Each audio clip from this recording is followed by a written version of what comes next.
Olá, seja muito bem-vindo ao Sistema Sagres de Comunicação e a mais uma edição do Pauta 1, dessa vez voltando a falar sobre Donald Trump, presidente dos Estados Unidos, de volta ao governo, agora para o segundo mandato. Já temos pouco mais de 2 meses de governo Trump e a gente vai voltar a falar sobre a influência, do cenário político e econômico do retorno dele à Casa Branca, a partir da influência dele no mundo inteiro, porque de volta ao poder, o republicano ele é uma figura central na geopolítica internacional e também gera impactos dentro e fora do país americano. Exatamente, Arthur. Por isso que hoje no Pauta 1 nós vamos analisar aí como as declarações do presidente Donald Trump elas impactam o cenário global, em especial sobre a guerra na Ucrânia e outros conflitos que estão ocorrendo pelo mundo. Além disso, nós vamos abordar as mudanças promovidas na política interna dos Estados Unidos, em especial nas áreas da educação e imigração. E também vamos analisar os impactos econômicos das tarifas impostas por Trump que podem afetar o Brasil e outros países. São muitos assuntos, muitos aspectos que vamos discutir no programa de hoje. A gente conta mais uma vez com o retorno do professor Giovanni Elcado, professor do curso de Relações Internacionais da PUC, Goiás. Seja muito bem-vindo de volta aqui na Sagres. Muito obrigado, Arthur. O prazer é todo meu de estar novamente. Agora é o programa Pauta 1, antigamente era o Pauta 2, que eu tinha participado, né? Prazer revê-la, Rawane, e vamos lá que tem muita coisa para a gente debater hoje. Vamos lá então, começando pela Ucrânia. É um assunto que realmente não continua sendo, o grande foco quando a gente fala sobre Estados Unidos, sobre Trump. Principalmente depois do que aconteceu no último mês, com bate-boca, toda aquela cena constrangedora do encontro do Zelensky com o Trump lá na Casa Branca, e uma relação extremamente instável, tanto dos Estados Unidos com a Ucrânia, nessa relação do Trump com o Zelensky, como também a relação Estados Unidos e Rússia, porque no meio de conversas por um cessar-fogo, os Estados Unidos acaba passando por cima da Ucrânia, negociando direto com a Rússia, sem envolver diretamente a Ucrânia nessa conversa, e é uma situação que é até difícil da gente entender um pouco do que está acontecendo, e até por isso eu peço a sua ajuda para a gente tentar esclarecer um pouco do que tem sido essa relação Estados Unidos, Ucrânia e Rússia, e o que a gente pode esperar aí pela frente nessa busca por um cessar-fogo. Bom, primeiramente o que a gente precisa entender é que a Ucrânia está numa encruzilhada histórica.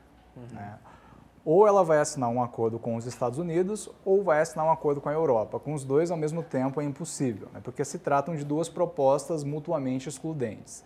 A proposta dos Estados Unidos não é muito clara. Basicamente, ela consiste em manter o apoio militar ou a ajuda econômica dos Estados Unidos para a Ucrânia enquanto houver os esforços de guerra com a Rússia, mas desde que a Ucrânia se comprometa em ceder parte de minerais críticos aos Estados Unidos, sobretudo relacionados com terras raras, lítio, grafite e outros que a Ucrânia tem em abundância. Diga-se de passagem, a Ucrânia tem cerca de 70% de toda a reserva de lítio da Europa, então ela é super estratégica para os Estados Unidos nesse sentido. Só que os Estados Unidos claramente já disseram que é inviável a Ucrânia manter a integridade territorial, coisa que o Zelensky não aceita. E aí, por outro lado, a gente tem a proposta da Europa. Então, logo depois daquele episódio dramático do Zelensky e do Trump na Casa Branca, o Zelensky acabou sendo convidado para participar de uma conferência com países europeus, mais o Canadá e a Turquia, e aí foi proposto a ele um novo acordo, vamos dizer assim. Nesse acordo, se estabeleceu um plano de 4 fases para pensar a paz com a Rússia. E aí, nessa proposta de 4 fases, basicamente nós temos uma em que a Europa se comprometeria a manter os esforços militares da Ucrânia, e a pressão econômica sobre a Rússia.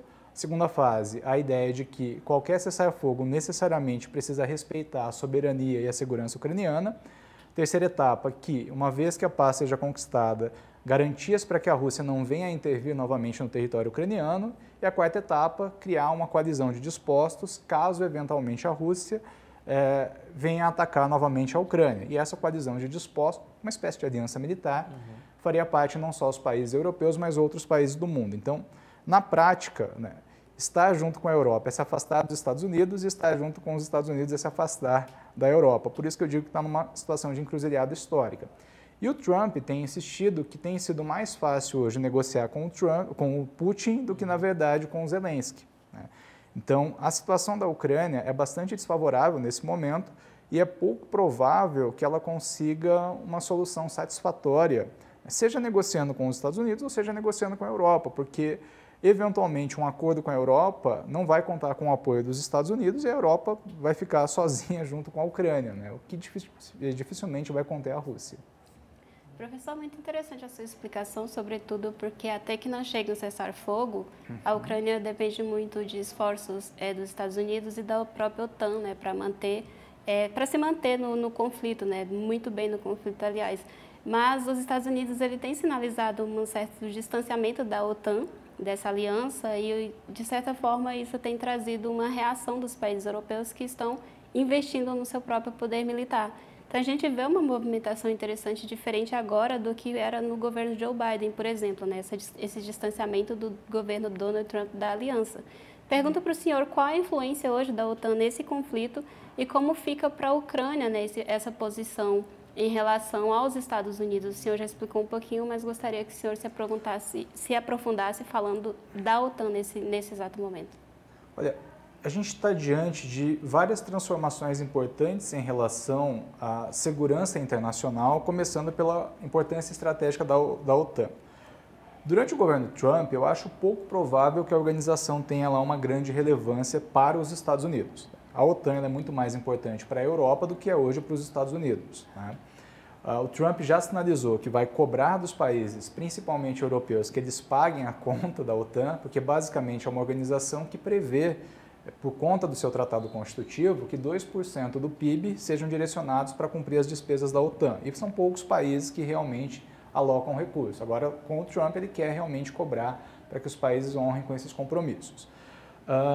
O que a gente está assistindo do ponto de vista da Europa, nesse atual momento, e vários institutos de pesquisas que fazem o mapeamento dos gastos militares globais, entre eles o CIPRE e o Instituto de Estudos Estratégicos de Londres, tem demonstrado uma tendência de retomada dos gastos militares europeus, coisa que já vinha estagnada ou até rebaixando no passado.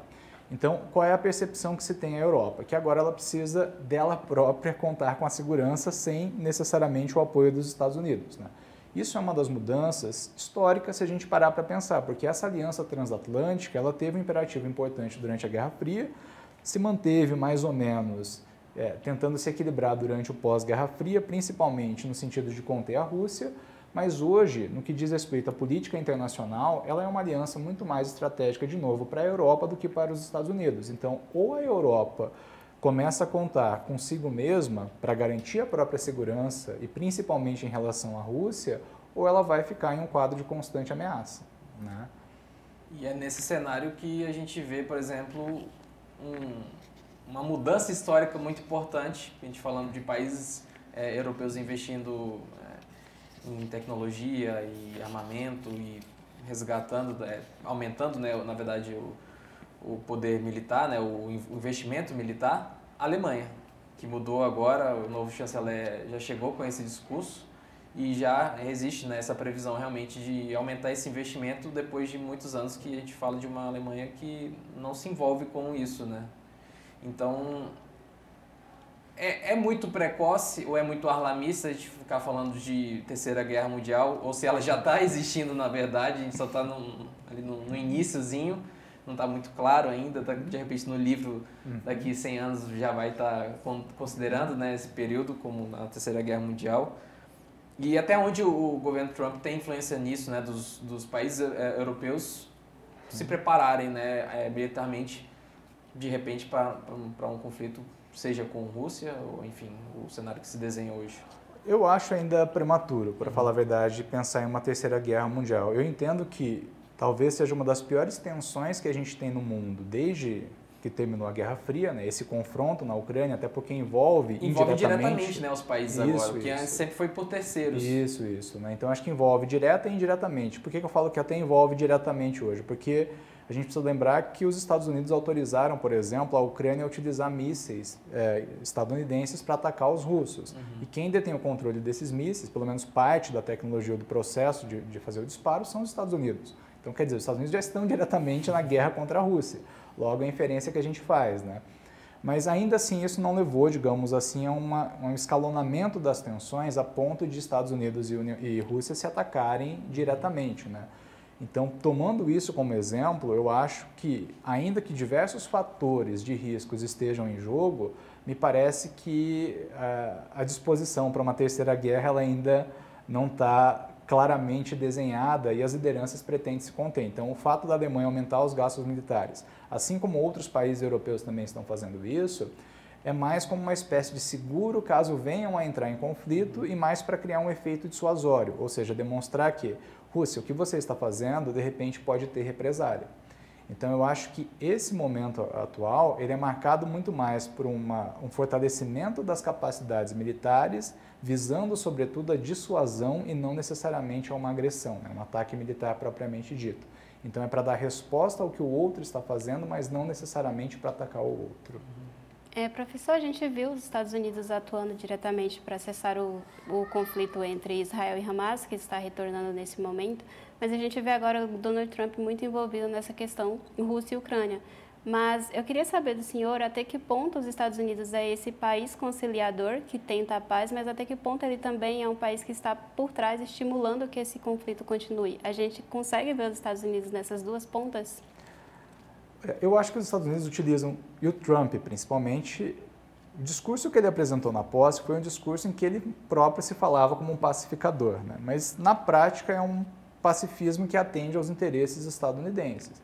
Ele tentar mediar o conflito na Ucrânia não é porque ele acha que realmente a paz é um valor indispensável do ponto de vista global, e sim porque ele tem interesse nos minerais críticos da Ucrânia.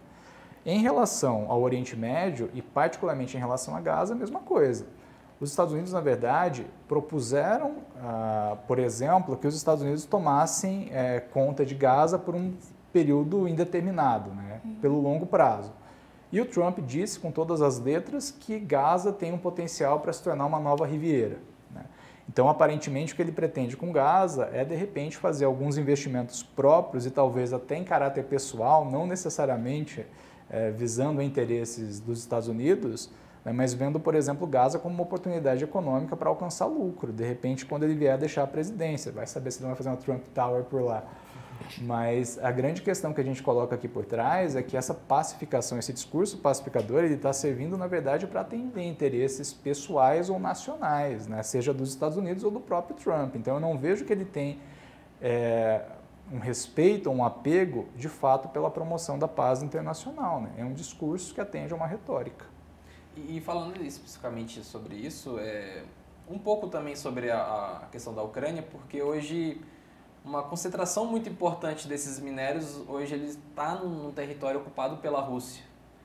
Como que os Estados Unidos conseguem negociar isso, né? E até por isso, até onde que a gente pode entender essa conversa direta com a Rússia, né?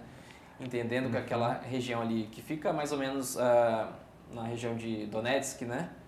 Fica próximo, né, à fronteira com a Rússia, é uma região que realmente é muito rica em minérios, que os Estados Unidos precisa, e o mundo inteiro também agora, pelo novo desenvolvimento tecnológico que a gente enxerga, né?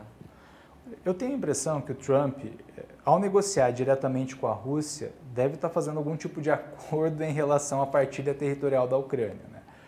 O próprio Trump, insisto, ele já dá como inevitável uma partilha territorial da Ucrânia. Então ele já reconhece que uma das coisas, por exemplo, que prevê o acordo da Europa com a Ucrânia é inviável. Isso não vai acontecer, aquele segundo ponto do acordo. Então, assim, até que ponto, de repente, ele não está negociando diretamente com a Rússia os espólios territoriais que vai ficar do conflito ucraniano? É uma pergunta. Tudo bem que pode até parecer aqui um pouco de teoria da conspiração, mas Trump tem falado diversas vezes que o Putin tem as cartas na mão, enquanto que o Zelensky não. Ou seja, é mais fácil negociar com o Putin do que na verdade, negociar com o Zelensky. Agora, o que está envolvido nessa negociação é o que a gente não sabe, né? Mas eu não duvidaria, de repente, alguma coisa relacionada a essa partilha territorial e, sobretudo, aos minérios em jogo, até para tentar conter um pouco a Rússia e até apoiar uma solução que é impensável à luz do direito internacional, né? Reconhecer que a Rússia tem direito a um território que foi anexado pela força. Professor, a gente tem acompanhado desde o último sábado, dia 15, né, uma ofensiva dos Estados Unidos em relação aos Houthis, né, e no Iêmen, e isso tem totalmente a ver com a relação Estados Unidos e Irã, que não é uma boa relação, né, claramente, mas os Estados Unidos buscam agora um outro conflito para resolver, né, vamos dizer assim, as navegações no Mar Vermelho, porque os Houthis geralmente atacam ali esse comércio que passa pelo mar. Queria saber, na sua perspectiva, por que esse conflito vem agora, no momento em que o Trump está super envolvido num cessar-fogo entre Rússia e Ucrânia? Por que esse conflito para o Trump ele se torna importante agora?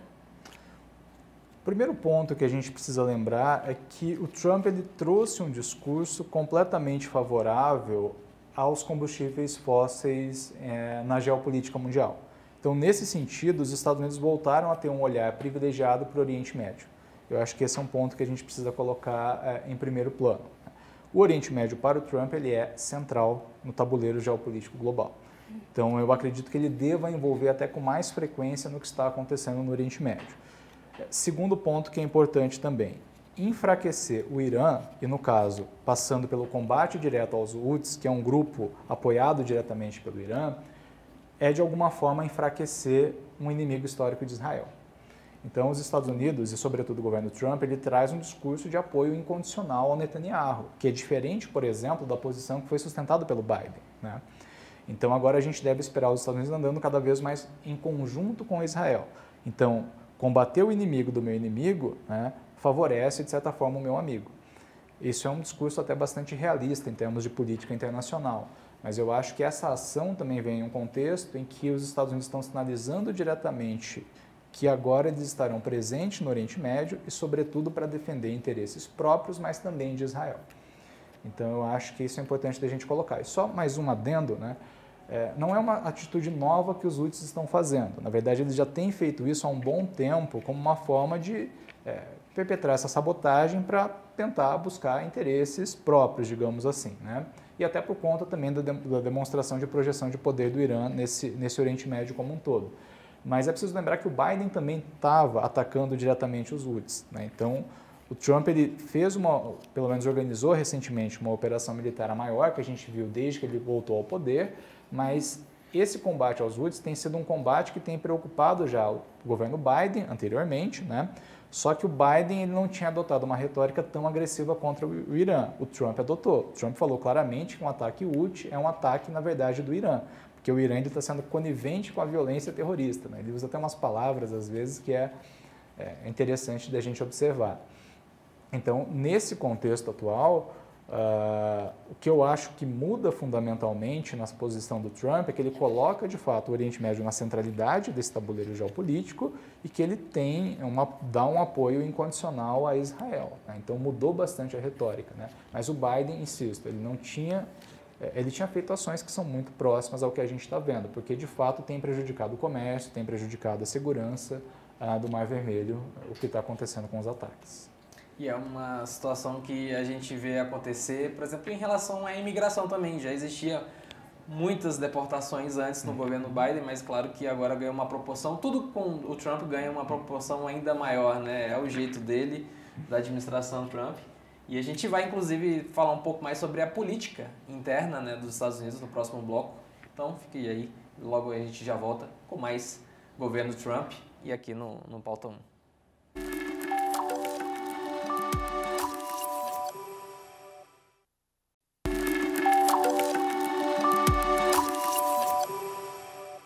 Estamos de volta com mais uma edição do Pauta 1, dessa vez falando sobre o retorno de Donald Trump. Já temos aí praticamente 2 meses de governo e repercutindo um pouco da influência, né, que tem o Trump e o governo americano em relação ao contexto mundial, mas também falando um pouco da política interna americana.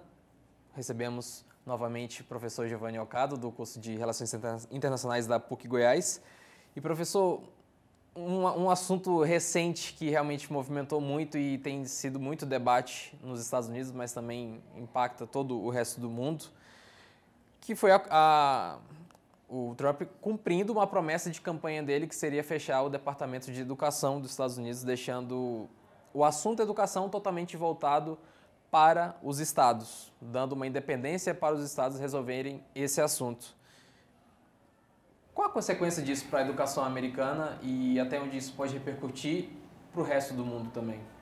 Olha, eu acho que o primeiro ponto que a gente precisa fazer, a reflexão Se você fecha um departamento de educação em um nível federal, num alto nível de governo, a minha inferência clara é que educação não é prioridade para esse governo atual. Antes de entrar nesse ponto, acho que vamos fazer um paralelo para o outro lado também, né?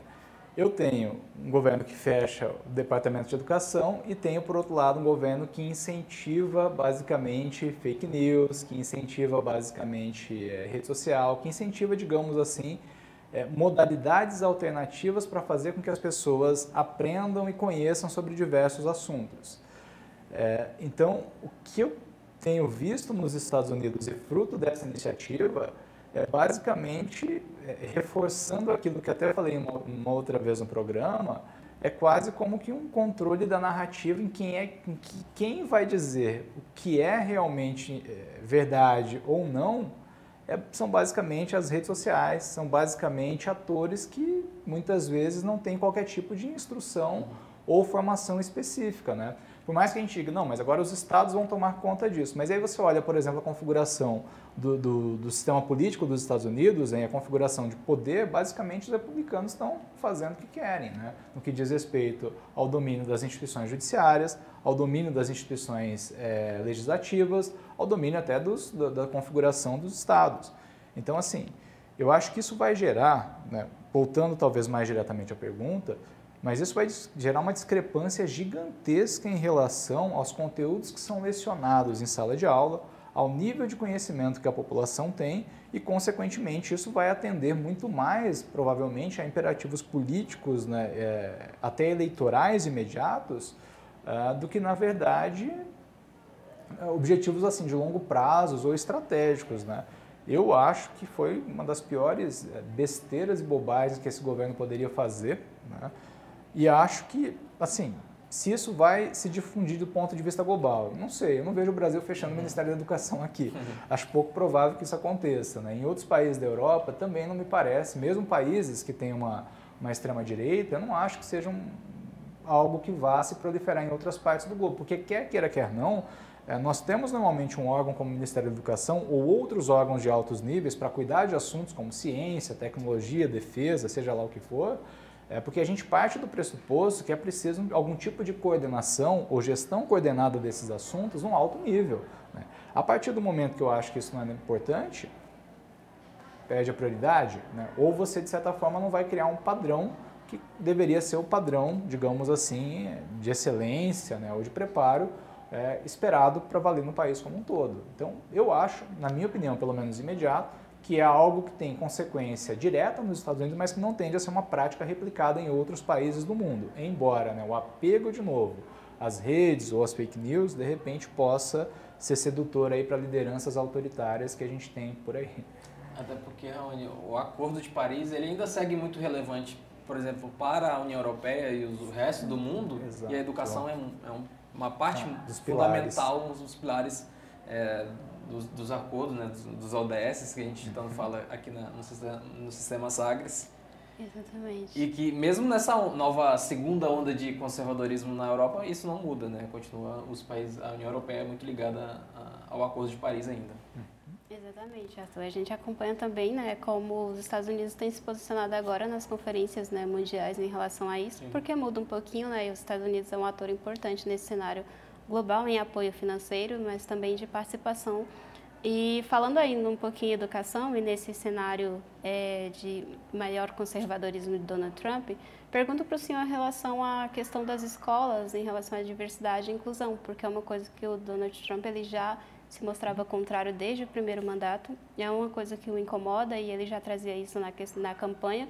E ele tem feito isso não só nas escolas, assim, com esse tipo de decisão do departamento, mas também institucionalmente nas suas instituições federais. Queria saber do senhor, na sua percepção, como é que está esse tema em relação ao primeiro mandato, porque ele agora vem com um pouco mais de rigidez em algumas políticas. Como é que está o tema de diversidade e inclusão, né, nas escolas e nas instituições federais dos Estados Unidos nesse segundo mandato? Muito pior.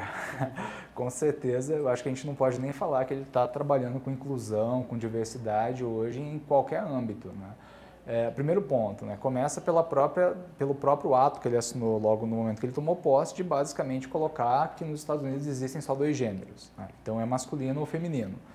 Então, o que a gente vê no discurso do Trump, nas ações do Trump, é basicamente um conservadorismo puro, só que a principal diferença do que ele tem feito agora em comparação com o primeiro mandato é que ele não tem freios. Então ele não tem as instituições legislativas ou judiciárias que pode conter a ambição dele. Quando você olha para o staff, para as figuras do alto escalão do governo Trump, todos são pessoas que pensam como ele. Antigamente você tinha até uma diversidade de opinião. Né? Ele tinha o Rex Tillerson à frente da Secretaria de Estado, que tinha uma personalidade própria. Ele tinha um vice-presidente, o Mike Pompeo, que tinha também uma personalidade própria, que eram pessoas com experiência política. Hoje ele se cercou basicamente de gente que ou não tem experiência política ou compartilha basicamente a visão integral dele.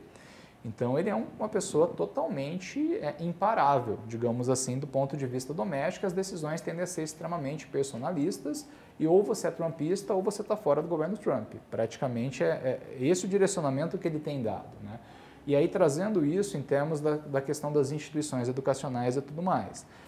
Posso falar por experiências de colegas meus, da academia, enfim, professores, pesquisadores e tal, que tiveram visto negado simplesmente pelo fato de ser estrangeiro, basicamente. Né? E os Estados Unidos, a gente sabe que um dos principais pilares do progresso da ciência e tecnologia dos Estados Unidos foi feito por causa da imigração. Então, assim, o que a gente está percebendo é que esse conservadorismo é uma pauta também que vai acabar afetando o próprio desempenho, a própria performance dos Estados Unidos no que diz respeito à produção científica global. Lembrando que os Estados Unidos têm uma métrica do ponto de vista de produção gigantesca, né? E vai afetar uma série de programas de cooperação acadêmica, institucional, que nós quisermos, de repente, desenvolver com instituições americanas. Quer queira, quer não, elas ainda são referências para nós, né? Principalmente nós estamos na área de relações internacionais. Qualquer ranking global, qualquer ranking em termos de revistas, né, são rankings em que os Estados Unidos lideram. Né? Então, assim, esse espaço hoje é um espaço que para nós é super importante e que, né, a gente está vendo cada vez mais esses espaços serem fechados sem uma justificativa lógica, porque não tem, honestamente falando, nenhum tipo de argumento lógico que o Trump está fazendo.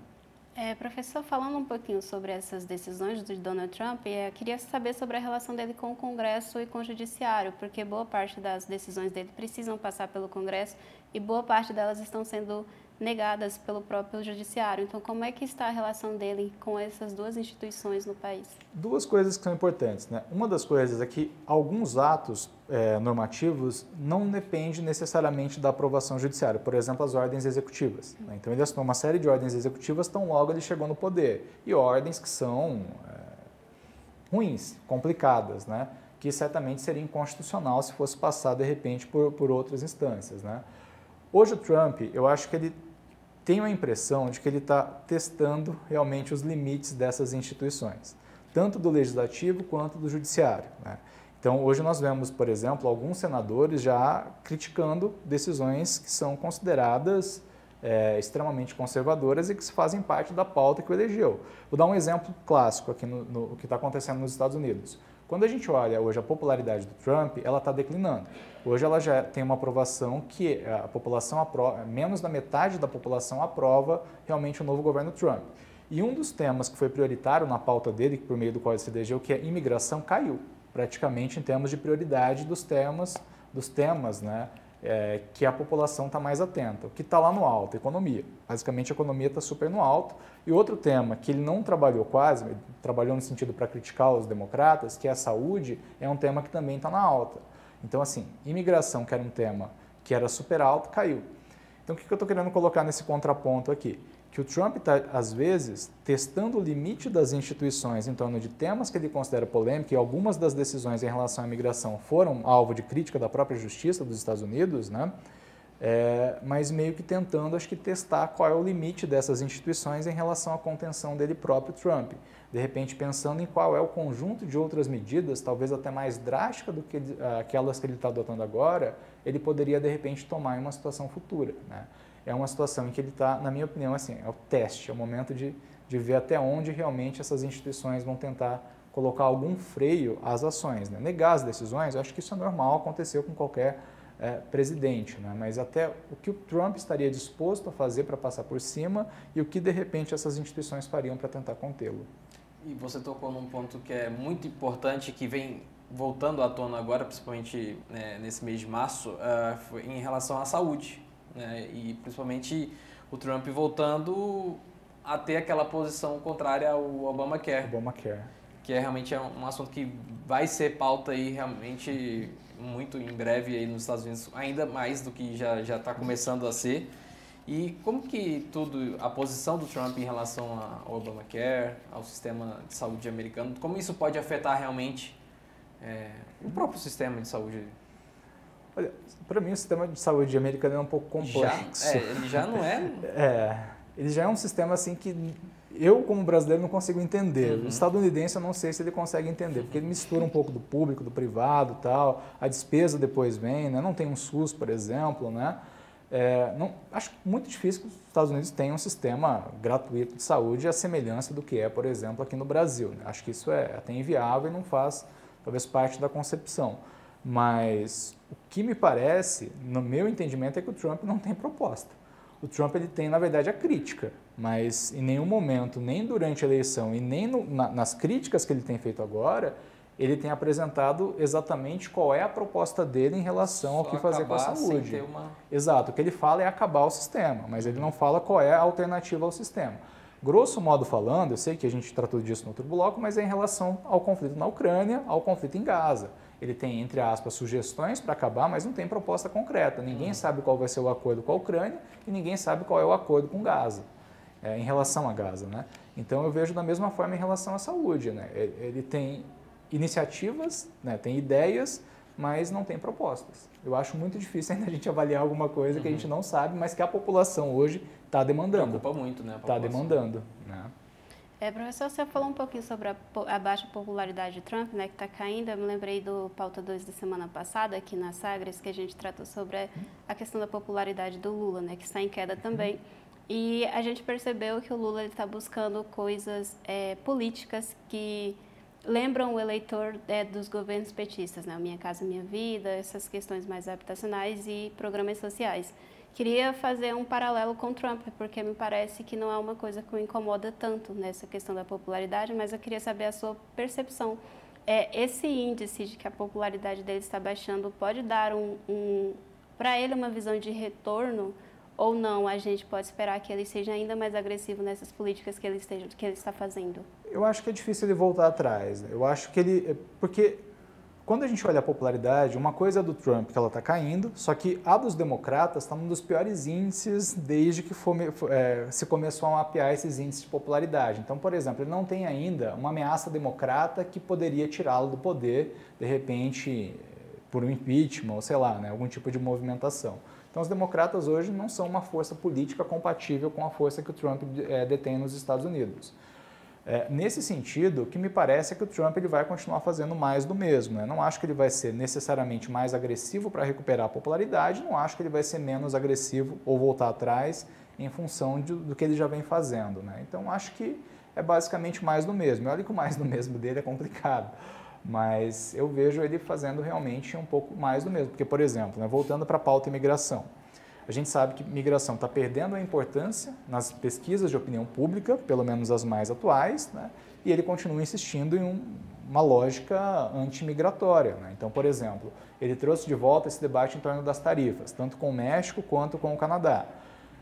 As tarifas que o Trump quer implementar não atendem necessariamente a nada do ponto de vista econômico para os Estados Unidos, mas ele sustenta que é importante aumentar as tarifas porque ele parte do pressuposto que, se ele não aumentar, o Canadá e o México não vão manter políticas migratórias flexíveis, que não tem lógica. Né? Não sei se de repente dá tempo da gente desenvolver, mas se o Trump quer conter a imigração, a última coisa que ele precisava fazer era aumentar as tarifas comerciais, porque veja, se eu tenho tarifas mais elevadas para produtos mexicanos e canadenses, esses produtos chegam mais caros nos Estados Unidos. Se chegam mais caros nos Estados Unidos, provavelmente vai acabar perdendo na concorrência com o nacional.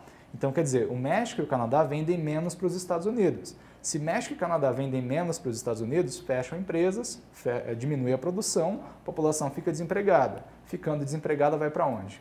Estados Unidos. Então, é uma coisa ridícula, na verdade, você trazer essa questão, né, das tarifas para combater a imigração.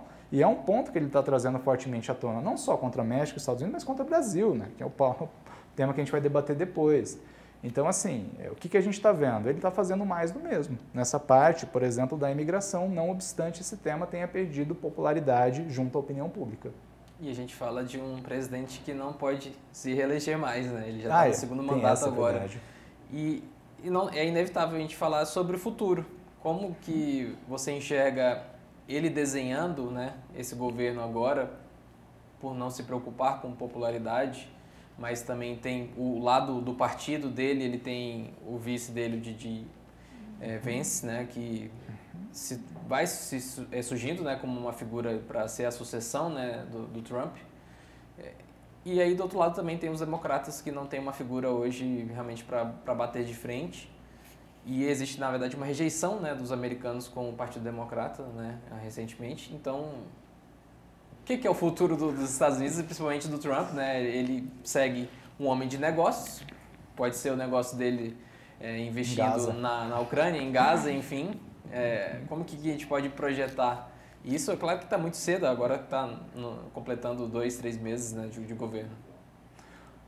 Eu vejo de forma imediata, talvez 2 futuros para o Trump, né?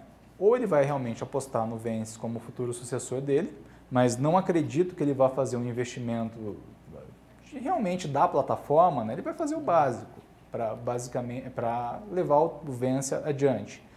E talvez um outro cenário que ele não saia do poder. A gente talvez não possa descartar isso, né? No sentido de que, a depender de como ele moldar as instituições políticas dos Estados Unidos, de repente ele conseguir algum tipo de, sei lá, possibilidade de uma reeleição, né, alterar alguma norma da Constituição, ou de fato fazer qualquer tramóia para permanecer no poder, porque ele é uma liderança autoritária. Isso a gente precisa deixar super claro e ver o jeito que ele se porta, né? Então, de repente, o segundo cenário poderia ser algo nesse sentido. Mas, honestamente, ele é uma pessoa que já está idosa também, né? Então, assim, pensando num cenário em que ele concorreria novamente a uma eleição, ele teria a idade do Biden, que ele tanto criticou pelo Biden ter concorrido e ser alguém senil, né? Então, assim, acho que, de repente, ele deve sair do poder realmente quando terminar o mandato e tentar fazer o Vance como um sucessor, né? Mas sem aquele investimento pessoal, né? Ser realmente o cabo eleitoral do cara. Pois é, Arthur, a gente vai para o intervalo agora, mas no próximo bloco a gente continua com o professor Giovanni Ocado, professor do curso de Relações Internacionais da PUC Goiás. No próximo bloco a gente vai falar sobre economia e de como essa política comercial do governo Trump está afetando o Brasil e o mundo. Espera a gente que a gente já volta.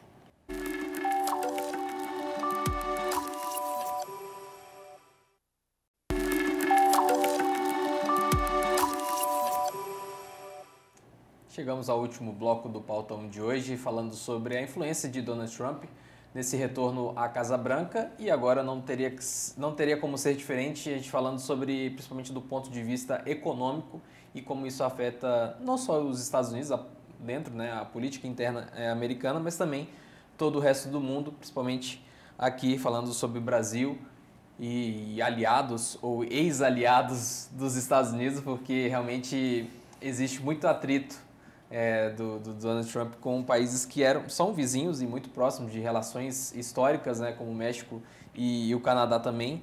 E a gente conta mais uma vez com o professor Giovanni Ocado, do curso de Relações Internacionais da PUC Goiás. O que significa, professor, esse protecionismo econômico, essa visão extremamente nacionalista de valorizar o produto nacional, né, o produto americano, mas que também tem gerado grandes repercussões também na economia americana, mas também afeta todo o resto do mundo.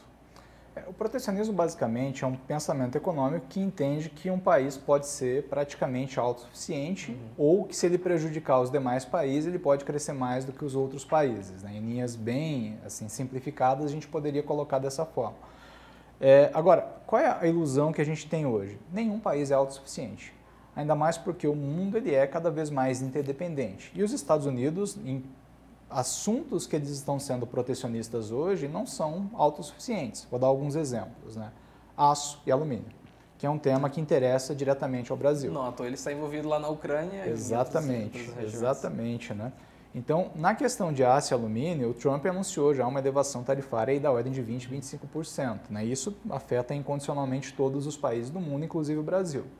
Existe uma estimativa que os Estados Unidos produzem cerca de quase 100 milhões de toneladas, se eu não me engano, de aço e alumínio por ano, só que o consumo ele varia de 100 até 200, ou seja, ou ele de repente conseguiria atender, ou ele vai ter que comprar o dobro do que ele produz.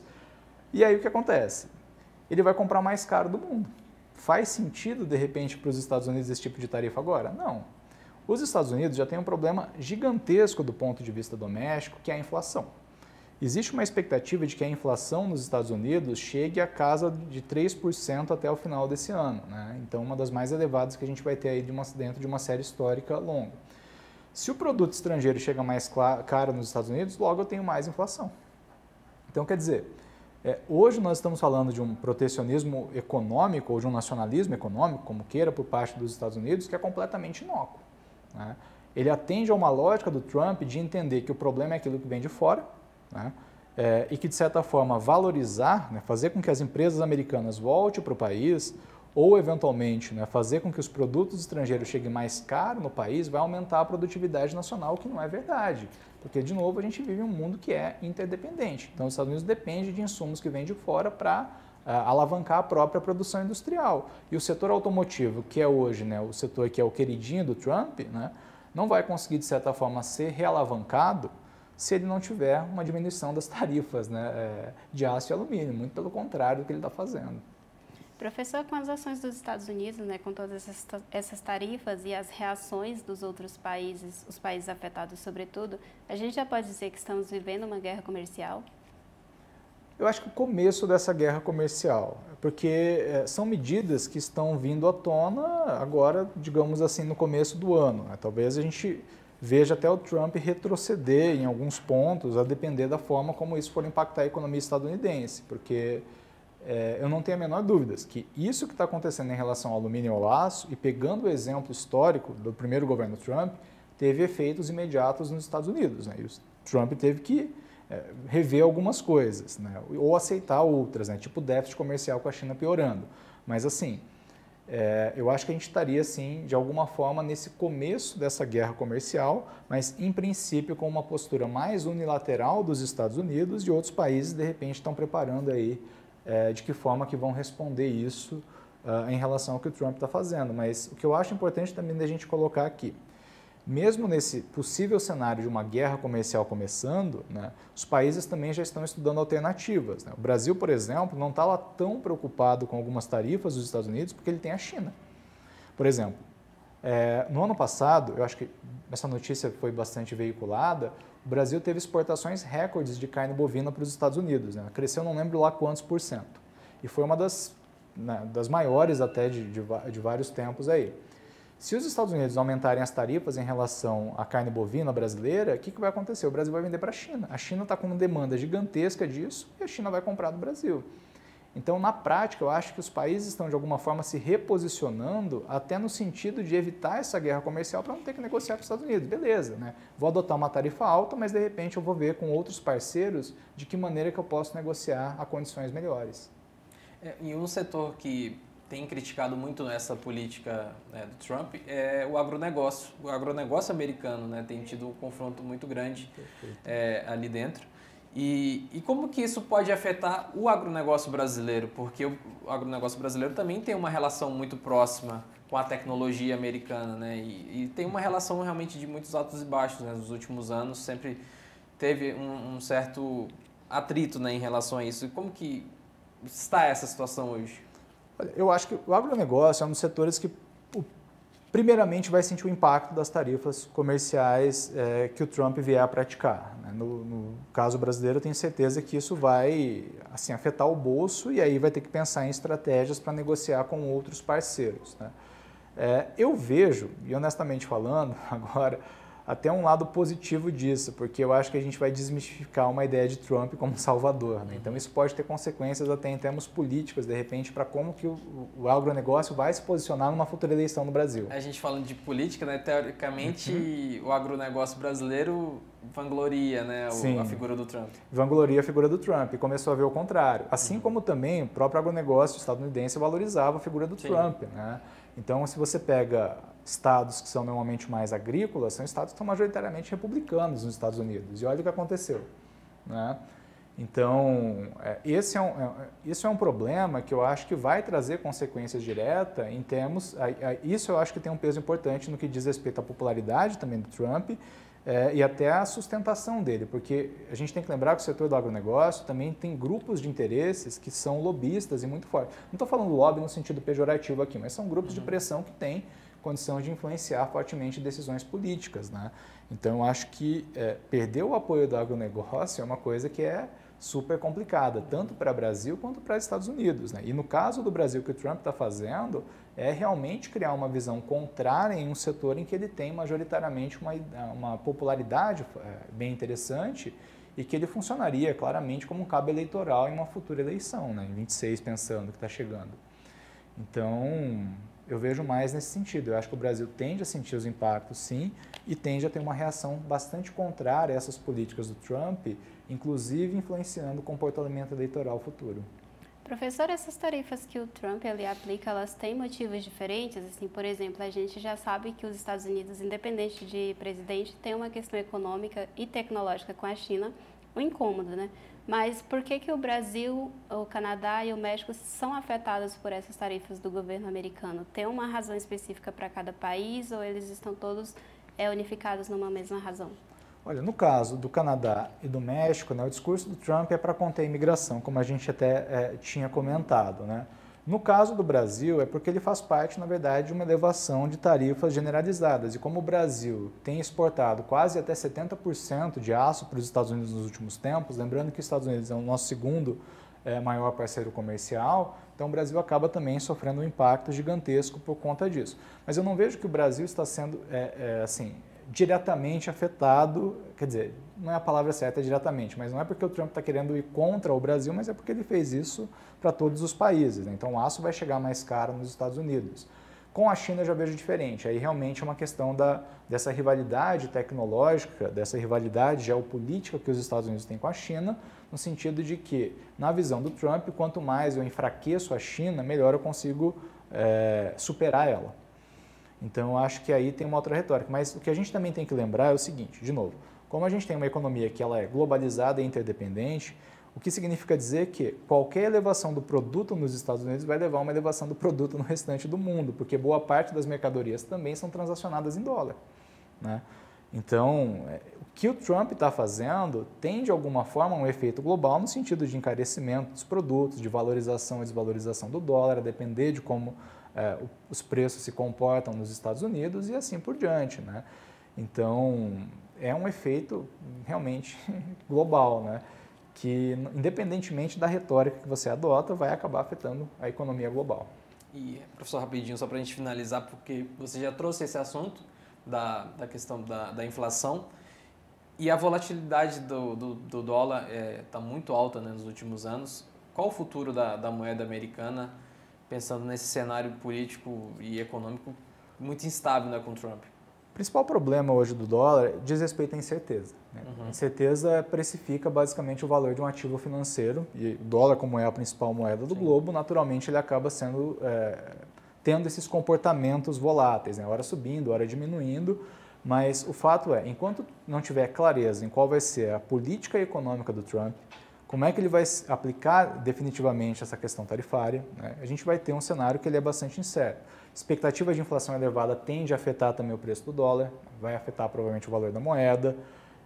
Guerra, de repente uma guerra no Oriente Médio, que faça com que o petróleo eleve, isso vai ter um impacto direto no dólar.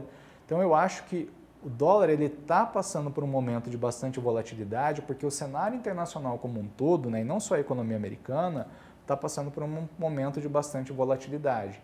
Então, há uma tendência, pelo menos até o final do ano, de que até o dólar permaneça elevado, porque, lembrando, em cenários de incerteza, normalmente nós compramos ativos que são mais seguros, e o dólar, enquanto ativo financeiro, ele é super seguro. Então, ele pode permanecer aí bastante valorizado até o final do ano. Professor, existe um risco de recessão para a economia americana e também um risco de recessão para a economia global com tudo isso que está acontecendo?